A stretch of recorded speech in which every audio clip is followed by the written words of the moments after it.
Hi, I'm Leanne Ely. I'm a nutritionist, a New York Times best-selling author, and some people even say I'm a life coach. I started the Daily Dish Show to share my story, my truth, and my journey to vibrancy, and to inspire others to do the same.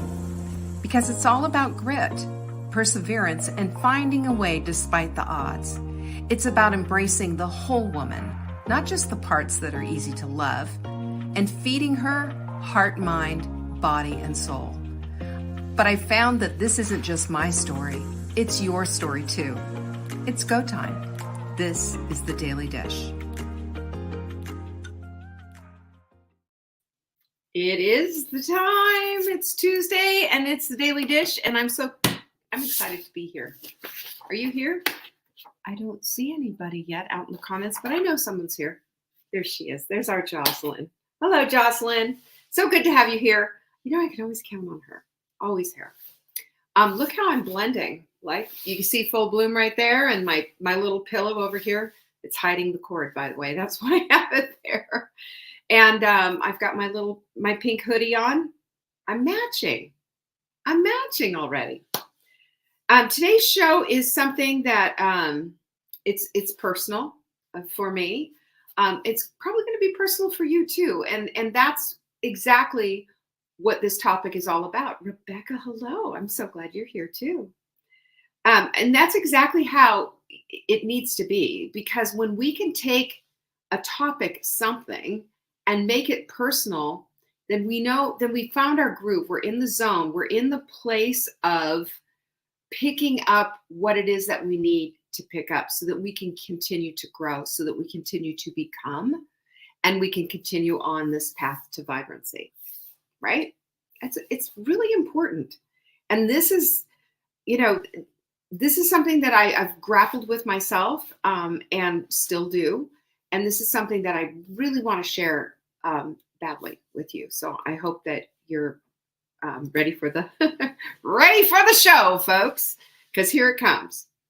So this week we have a supplement that I am extraordinarily proud of. It's called Drop. Look at that, all in caps with a big exclamation point. And that's on purpose because it is that effective. This will help you drop your blood sugar levels. It will. Every single ingredient in there is made to help that.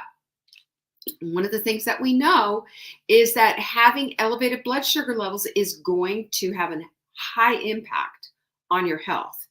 And, it's not a pretty picture. We want to get those blood sugar levels down, and we want to start, there's all kinds of things that come when the blood sugar levels come down, including coming down with the inflammation, including coming down with all kinds of metabolic issues. Even your blood pressure and your cholesterol, everything else can come down with elevated blood sugar if you can bring that down. There's a lot of different factors. They're all tied together. Isn't it interesting? Think about your body as the knee bone's connected to the thigh bone, right? You're all connected. And if we can think in those terms and we can start to see in those terms, then we can start looking at ourselves as whole women instead of parts, instead of as a woman who's just dieting and what she looks like. That's why I always say you cannot judge and get your worth from your size, from the color of the lipstick you wore, or the size of your jeans. You can't. It doesn't work that way. We have to have a more inclusive view of ourselves and see ourselves as whole women, not just a body, not just a body part, not just how we look, but who we are. It's a deep, abiding thing. That's how we're made, in his image, by the way. Were you with me last night for the webinar? We had a really good time. We had lots of really good questions at the end. So if you haven't watched the webinar, we've had an amazing amount of people downloading our free sprint.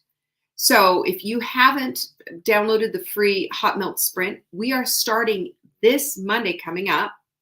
And that's April 1st, by the way, and I'm not fooling with you. Thanks, Jocelyn. She said it was good. She was there. Of course she was there. That's our Jocelyn. But anyway, it was an overview of how this works. And it's trying to get you, deliver the full picture of how all the different parts move together for good and how it can really redefine who you are. So if you want to watch that, go to savingdinner.com/sprint webinar. It's on demand and you can go watch it right now if you want to, but wait till after the show, if you would. I love it when you're here.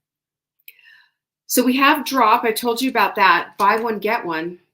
Screaming deal. That's at savingdinner.com/drop. So I just want you to keep this in mind, especially if you've maybe recently been to the doctor and the doctor's saying, hey, we need to be keeping an eye on your blood sugar levels. They're a little bit elevated. Then you know what to do, right? Get this. So those two things are really important. The drop, of course, buy one, get one is always great. And then the replay for the sprint webinar so you could be in it to win it starting on this Monday. It's going to be fun. When we do things as a group, there's a real energy in the group. There's a real, I don't know, what would you call it? Just, it's palpable though, and people get excited about it. So I want you to just really, really, really be thinking about joining the group as we all do this together. And I think we have a bunch of brand new members. We've had over 30 downloads this in the last few days. So there's new people. Let's go. Let's be there and encourage them. Okay. Our quote of the week is a good one. A poor mind drowns in excuses, but a rich mind swims in solutions. And this is the thing that courage gives us. And this is the thing that we're going to be talking about today. We've talked about courage plenty of times, but today we're going to be talking about courage in context of the desire to change. And this is huge. This is big. This is absolutely everything, because this is the secret ingredient sometimes, the secret sauce, the stuff that might be missing to get you over that one obstacle that's holding you back into that realm that you want to live, where you are the person making those changes, where you are the person that is on top of it and not falling back and drowning in excuses. Instead, you're swimming in solutions. You see how all these things just all intertwine and mix together? I love that. So let's get started on this and get into it. Oh, and by the way, if any of you are part of the Recreate Your Life book club, tonight's our first night. I've got hot milk. I've got all kinds of hot seats here. I can't believe how many people have done hot seats. But just don't forget about it. Show up at 7 p.m. Eastern. Don't forget, check your email. Jenny sent you all the details, how to get in, all the stuff. I just want to make sure that anybody who is here and is watching remembers to get on that. So let's look at change, and let's look at courage, and let's look at them together and see how this synergy of courage and change works together so that we can get something really happening. Cornelia is saying Crave powder works. Yes, ma'am. It sure does. Can you believe that? So Crave powder, and well, this one is, I've got Crave water here. Crave water is the one that is tastes like lemonade. But yeah, it just, there goes your switches off those cravings, especially really good with sugar cravings, isn't it? Catherine, hello. So good to have you here. So let's talk about the courage to change, because man, oh man, that's what we need. Right, Anne? Hi, Anne. Good to see you. I'm looking forward to seeing you tonight.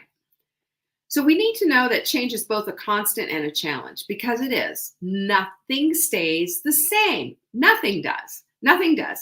It requires, though, this unique blend of courage. And we're going to get into some of the science and some of the practicalities of this whole thing, because that's majorly important. Okay? Majorly important. So what is courage in the context of change then? And how can we harness it more effectively? That's the thing we have to be asking ourselves, because that is the thing that moves the needle. Yeah. So the contrary to the traditional depiction of what courage is, which is the ability to confront danger or endure pain, and all of that. I think about, when I was having a baby, by the way. Hi, Linda Morgan, and I don't know what that link is about, but no, ma'am, we don't do those links. But anyway, when we're looking at just what traditional courage is, it's the courage to say no, or it's the courage to stand up for yourself. It is the courage. It is okay. I think Linda Morgan needs to go.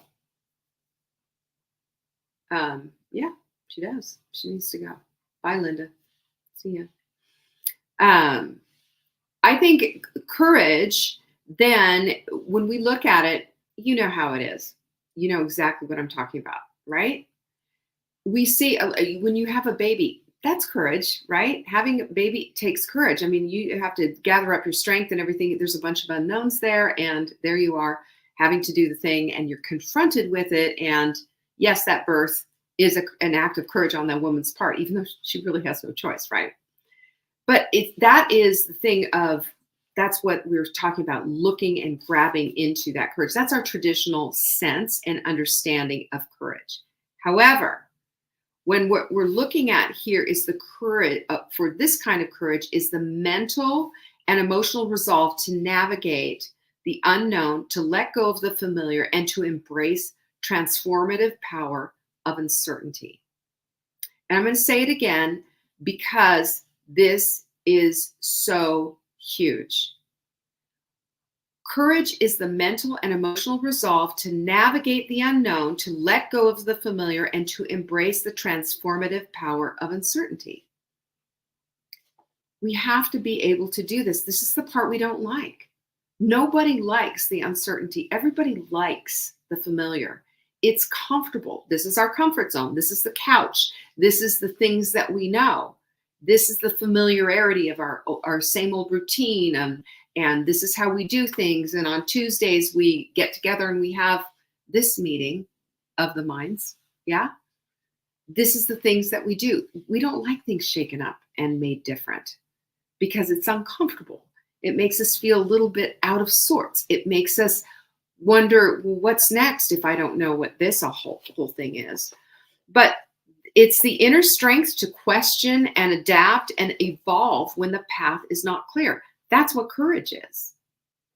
And that inner strength comes from just holding on to this little sliver of uncertainty and saying, I'm just going to hold on to this because I know this is my way out. This is my string. This is my plumb line. I can hold on to this, even though every step that I take further on in, I don't know what it is. But let's really, if we're going to take this a step further, let's look at the science that we can bring into how courage works. So neuroscience, which is the study of the brain and how the brain operates and how the different parts of the brain operate so that it makes our behavior a little bit more predictable, how we understand how the amygdala is kind of the fear center of the brain, how the prefrontal cortex is where all the complexity is thought through and the abstract thinking happens. So when we know this, we need to understand, how does courage manifest itself in the brain then? That's what we're going to be talking about. So there's studies that suggest that courageous actions engage, of course, your prefrontal cortex, because that's your decision making. That's the control mechanism, the control center, really, and tempers the fear that's generated by the amygdala. Because if you're using your prefrontal cortex every single time, it will trump the amygdala, because the amygdala is much more primitive than the prefrontal cortex. The prefrontal cortex is complex. It is able to discern and to see and to make good decisions. It's able to see the many layers of abstractness. It has that capability, where the amygdala does one thing. Nope.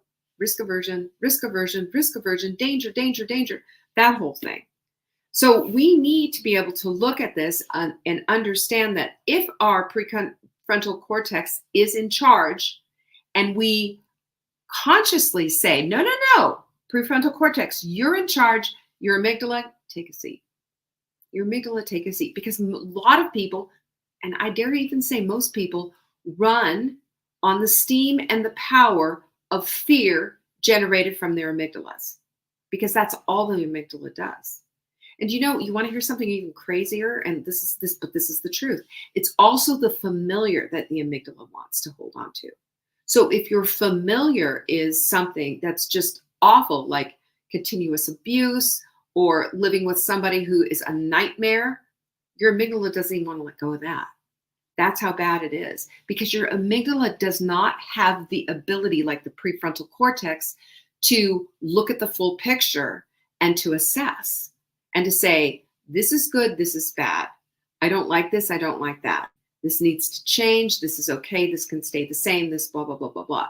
The amygdala has one purpose, and that is to stay the same, to avoid risk, to stay away from danger, and to be safe. That's it. That's all the amygdala wants to do.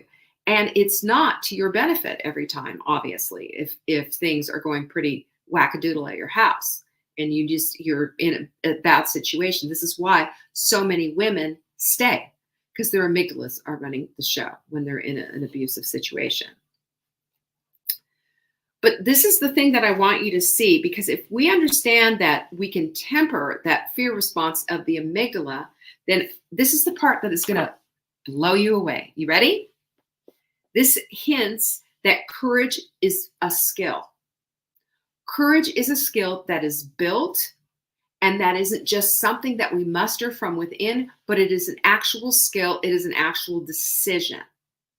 And I can't even tell you how much I love that, because how many times have you put yourself down and said, I'm just not, that's just not me. I'm not that courageous person. I'm not whatever.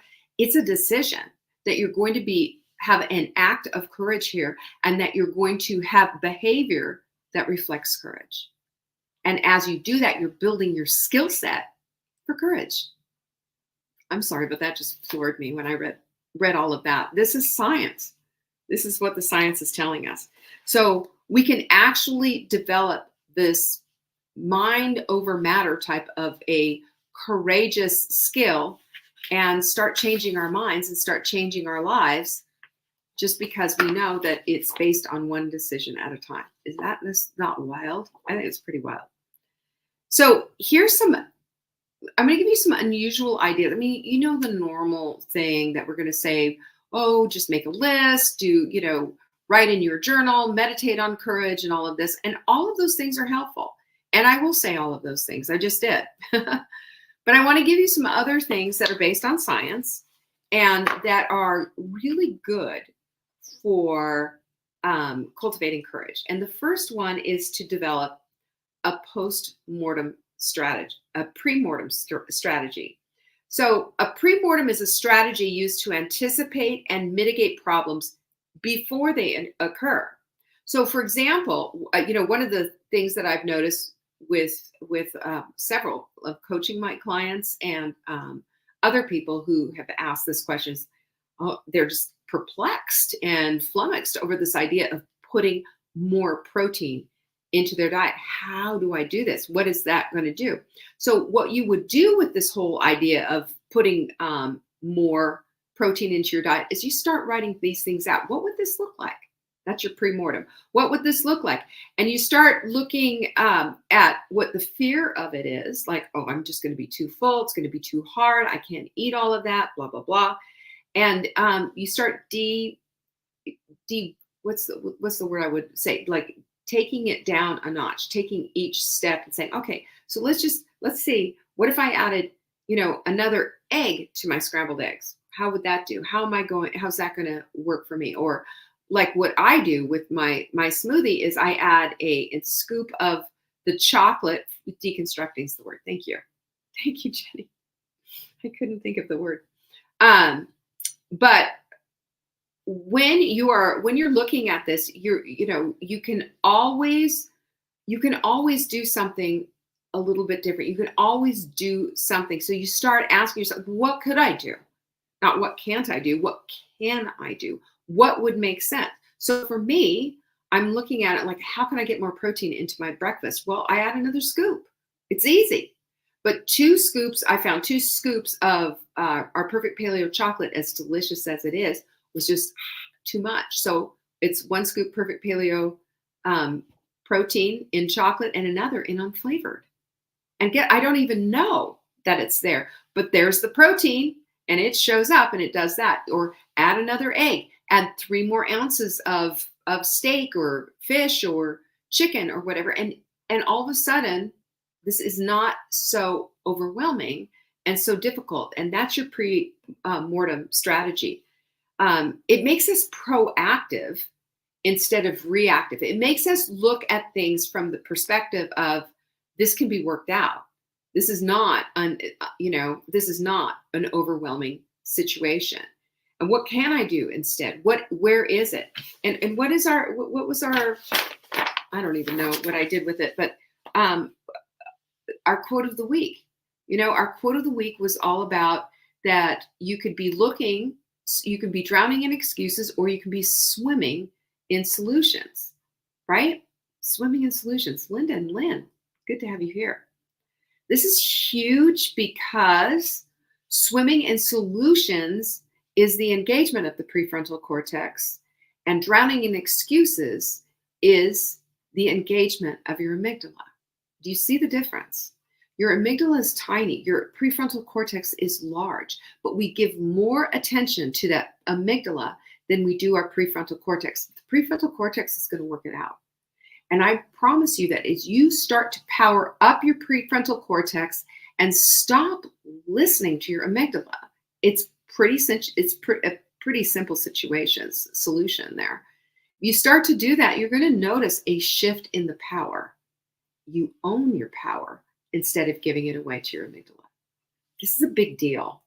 This is a huge, huge deal. Number 2 is to leverage the bystander effect. You know the bystander effect, right?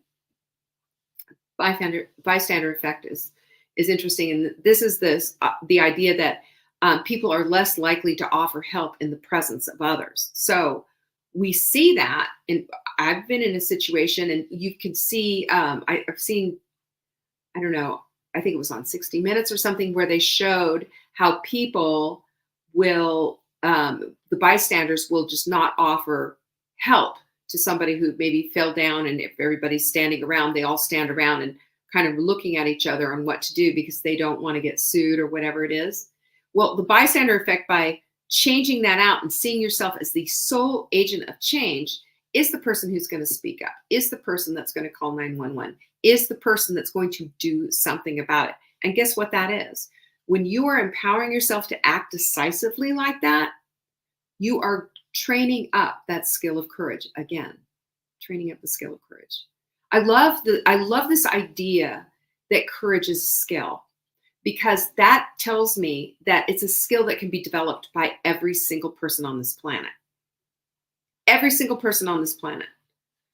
All right, we got another troll here. Go away, whatever you are. Nobody's going to inbox you for an accurate reading and a professional in love spell. Lord have mercy. What is this nonsense? I guess this is just happening today. Whatever. Don't worry, Jenny's going to block them. Number 3 is to practice temporal distancing, okay? This is a good one. This is a psychological tool that involves projecting yourself into the future, your future self. How do you see her? What's she doing? What's she wearing? What's she talking about? What's her gig? Is she doing the same work she's doing now? Is it something that's different? Is she retired? Does she have, what's her world look like? It's a fun exercise to do. And I want everybody to be able to do that, because when you do this, what you're doing is generating the benefits of being your future self. And that takes courage, y'all. It takes courage to be able to do that. And this is just something that when we're doing this, it brings us to the excitement of what our future can hold and what our future can be. That's what this is about. And the other one is called fear setting. Have you ever heard of this? I don't know if you know Tim Ferriss. He wrote the 4-Hour Work Week. He wrote a bunch of other stuff. He's very interesting um, uh, blogger from way back when, and became, very famous. And his book, of course, was probably still on the New York Times bestseller list. But fear setting is when you go through and you create the worst what's the worst thing that can possibly happen, and you write it all down, because that writing it all down, these worst possible things, puts you into a place of saying, oh, so that's pretty bad, but this is the solution to that. And it puts you to see you can create preventable incomes. And this is very much how it's how we confront fear. When we talk about the courage castle and the fear fence, we've talked about that a lot. And instead of seeing fear as this huge, overwhelming, impenetrable fence, like with razor wire and electric and all of that, we see it as this rickety old fence that we can just push over, because all of us have to live with some kind of fear. There's no such thing as living 100% completely fearless. So if we stop pushing and pointing all of our energy toward this idea that we can eradicate fear, and instead live with whatever the fear is, but understand that we can also mitigate it and lessen it, then we can live peacefully. Then we can live in a way that we are focused on the courage castle and not the fear fence. Does that make sense? But we also need to redefine courage for a deeper understanding, so that we can take this on and make it deeply personal. Because we know that fear, that courage in the realm of change is not the absence of fear, but actually it's mastery over it. And that's exactly what my whole analogy about the fear fence is about, is to have mastery over the fear. Have fear, just like our amygdalas, take a seat. And have fear understand that, yes, it's part of it, just like your amygdala is part of your brain. It's a part of your existence, but it doesn't have to be the overriding thing in your life. And it doesn't have to have control over what it is that you do or do not do. And it's an existential bravery. It's an acceptance, really, of life's impermanence, because nothing ever stays the same. And the biggest thing about this, though, is that when we do this and when we redefine our courage like this, that is a commitment to our personal growth, despite the discomfort of all this transitionary growth. There is always discomfort. And I think the fear of discomfort is part of the thing, the fear of the unknown, the fear of, like when you're changing your eating habits, like, I don't want to let go of this. I've shared my story before with an old coaching client, and I don't mean old, I mean from like 20 something years ago, who would not give up her cheese. I do not want to give up my cheese. I mean, she was like shaking at me. We were on a Zoom call, just really mad. My cheese. She didn't want to give up my cheese, but she was wanting something that was apart from her cheese. And sometimes we don't want to give things up, but we have to. And that part of what she needed to do was going to cost her some discomfort that she wasn't willing to do. She never did, but that's fine. That's just how we're wired as people. So this is a form of courage then that's dynamic, and it's evolving with our experiences and our understanding of the world around us. That's just how it is. But I want to point out again, courage is so deeply personal. It's how you see things, not how I see them, but how you see things. Because for me to do something like go to the gym, lift some weights, and leave and go play pickleball and do this and do that, that doesn't involve any courage. That's just part of my habits, part of what I do every day. But for you, that might mean making that decision and creating that new skill set of courage. So allow for that. Allow for what for some people is a simple task, and for some people, starting something like this is a lot. That's okay. Nobody is sitting there judging and saying, well, she does this and you can't even do that. It's not that way. And remember, if you're thinking that it is that way, why are you on stage performing for the world? It's time for you to perform for yourself. That also takes courage, not listening to what other people think. So all of this means that we need to know what to hold on to and what to let go of.